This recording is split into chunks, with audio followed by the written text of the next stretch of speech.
See what all he sends. So up next is not dead unless he has a dispel here. So we're gonna animate this, block a 2-power guy, cut the Sylvan Advocate, and then Gideon's gonna or up next is gonna take 5. Cut Sylvan Advocate. If he has a Dispel here, good beats. Otherwise, Obnex is going to live to draw another card, which is great for us. My computer is very, very fast. This is an i7 with 16 gigs of RAM. A brand new desktop i7 with 16 gigs of RAM. I think I'm just going to secure for 1 million at sorcery speed here. Like, play around another main deck counterspell.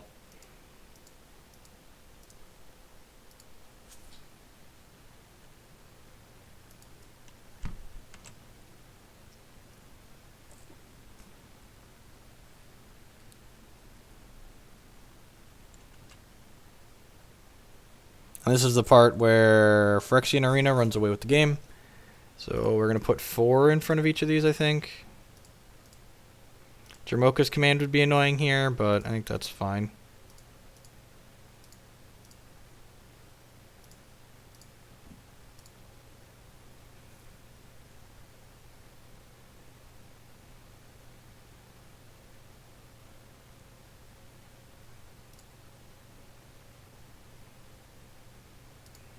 Start with the Transgress. See what you got. This is a very likely chance this misses. Secure, stroke, field. Alright.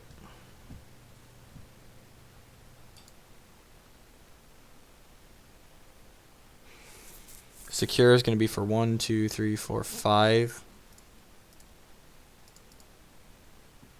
I think I still want to cast this Read the Bones. Yeah. Bottom.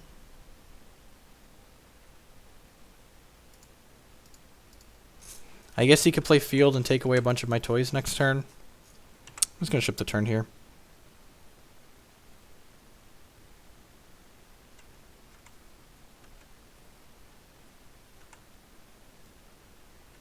We unfortunately can't Shambling Vent plus Grasp of Darkness, but...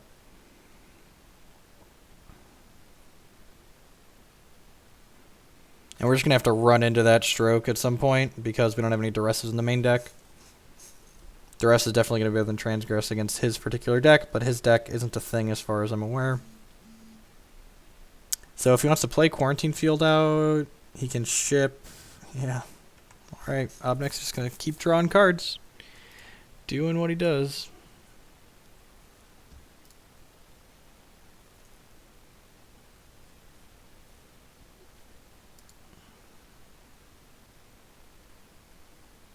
I have a i7 processor. That's the secret. Have a really ridiculously overpowered computer. A desktop i7. If I cast this, I can still animate 2 Shambling Vents. So I'll cast one of these. I don't want to run out too many Seekers because he could just play Quarantine Field.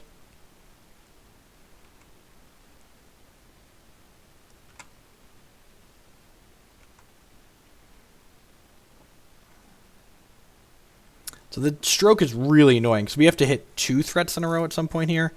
We've also, hopefully he's going to hit a land pocket here soon. He's only drawn 7 lands and we've drawn, what do we have here? 5, 6, 7, 8, 9, 10 lands. He's just going to let us keep drawing cards. I don't understand. Draw.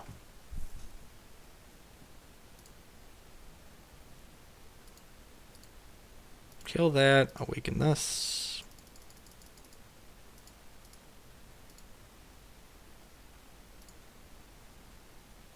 And he can't stroke this because his converted mana cost is still 3.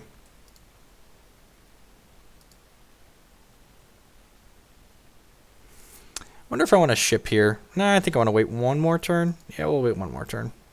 I might ship with just Seeker, actually. Seems like some free-ish points of life. Yeah, I'm going to do that.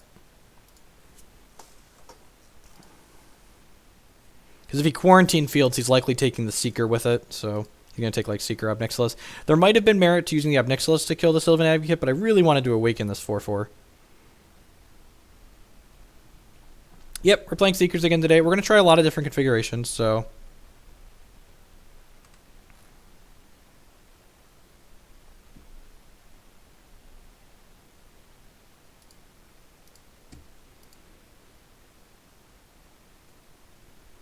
Yep, I agree. And we've already burned both our other ends, so, like...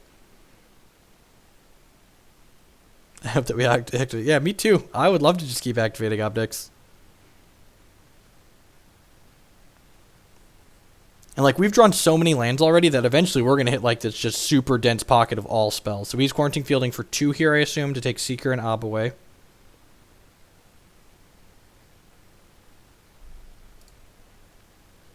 I didn't...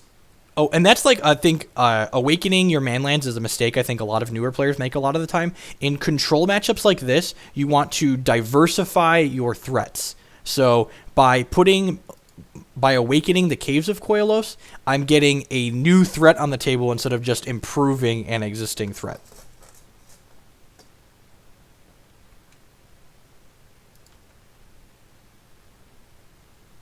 Yeah, like Zach said, like, if you're using it to close the game immediately, it's fine. But, like, in general, I think you want to just, like, be making your threats more diverse. Well, we are the aggro, so bring the beats. All right, my youngest is awake, so after this game, I'm going to have to run and get him. I'll run all these out now since the quarantine field's gone. So his hand is Disdainful Stroke, card we don't know. He drew Gideon, that's pretty good for him. He might just Emblem here and Krakas. I would probably Emblem and Krakas, yep. So this attack actually isn't that bad for us because he's not shipping with everything. Alright. Sure, man. You do you. Well, we are just going to keep being aggressive. Cast this.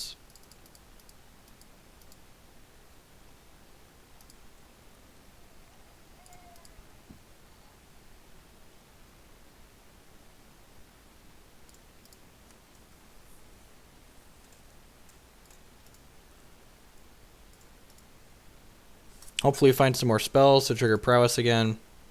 Gideon would be great, so we'll double bottom some lands here. It's the second time we've done that. Spells. Alright, Transgress triggers prowess at least. We got that going for us. And then if he wants to kill these Seekers, he has to double block them, and we can Grasp to then make them 5/5s. So that's pretty good. So we can animate a Shambling Vent, and then, yeah, just get in there. Alright, so I'm gonna run really quick, or I'm gonna sideboard really quick, and then I'm gonna run upstairs and grab my youngest. Transgress seems medium at best. Maybe leave 1. Seeker was actually okay that game. Maybe I don't want Seeker because I'm bringing in a bunch of sweepers, though. You can see that being the case. Grasp seems pretty medium. It's good at killing his 2/3 early, but that's about it. I think I'd rather just cut the last Transgress. Do like this. Feel free to post in chat if you think differently. I'll be right back when I run and grab my son.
Kalidas is just awkward with the sweepers, and, like, Yeah, I don't think I want Kalitas with the sweepers. Also, like, he doesn't have a lot of actual creatures, so Kalitas' other text isn't going to trigger super often.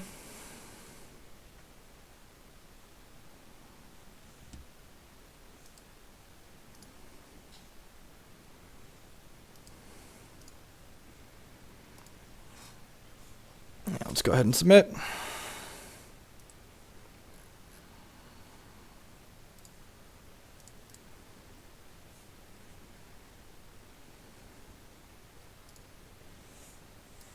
Yeah, this hand seems reasonable. I need some lands, but like some hands need to draw lands, some hands need to draw spells. We could lose to a super quick 2-3 on the play, but we're on the draw. We've got Murderous Cut, like Danger Remedies for Rally and Shambling Men Smears.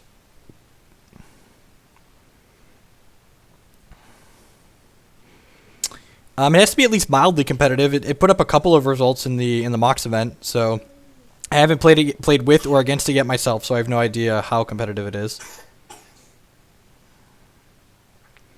I might bring in Mentor on the play for this last game. So one of the things I like to do with this deck against decks that are playing removal like our opponents is I want to get a feel for how he sideboarded before I bring in the Mentors. Because, like, if he still has Silk Wraps in his deck post-board against us, I don't want to bring in Mentors. But, like, if we get through, like, 20 cards this game and don't see a Silk Wrap out of him, I'll probably board in Mentors on the play if we get a third game. I'm just going to duress on one, see what's up. And see, look, he still has Silk Wraps in his deck, so I'm glad I didn't bring Mentors in, because now the Silk Wrap is basically going to be relegated to eating a Gideon token, which just isn't good.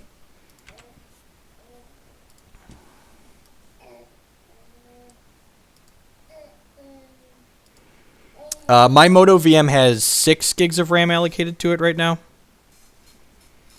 He drew Sylvan Advocate off the top. That's pretty good. I guess we know what Ruinous Path is doing. Okay, need some white sources here at some point, but, you know, we have time. Obnix would be great. Dispel is a good one to know about. It's unfortunate that we have to burn a path on this idiot, but, you know. Oh, we got a Grasp. I guess he might Dispel this. Yeah, I guess I'll pass the turn and Grasp. He wants to burn Dispel on path or Grasp. That's fine with me. I actually help manage a Linux distribution called Bodhi, and I'm aware that I could just kill this in response to... I could actually just kill it now. Yeah, I'm just going to do that. Maybe the Dispel will just rot in his hand this game. If we sequence properly, the Dispel might just rot in his hand this entire game. I'm using whatever the default Swamp Magic Online put into my deck. I didn't have 8 full art swamps, so I just left them all ugly basics. And your Gideon. Can't draw another Gideon, so his hand is Dispel Silk Wrap. It's good. I'm glad we drew Grasp, because I'd be a little tilted otherwise. So we're going to take away his Dispel now. Maybe I'm supposed to hold that Duress. I don't know. It's very possible I'm supposed to hold that Duress. If we hit a land next turn, I'm probably going to just Dark Petition for Obnixilis. Ruinous Path, sure.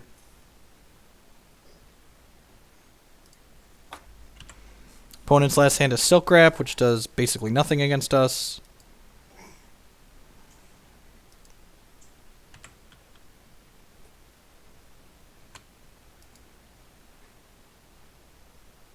Oh, crap. That was, I was going to say I'm F6, so I probably would have killed that, but then we drew Languish, so, you know, everything worked out better than expected.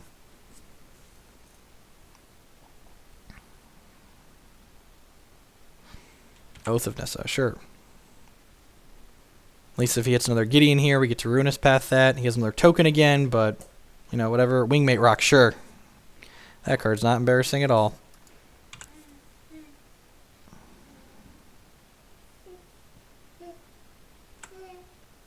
Untapped land, untapped land. That's like the worst possible draw. White cards. Gideon probably would have been the worst possible draw because we're super far off of casting him. This third Gideon. Gross. Third Gideon, we're cutting the token. Yep. So we cut the token and then Ruinous Path to Gideon on the untap. We have to cut the token because we know he has Wingmate Rock in his hand.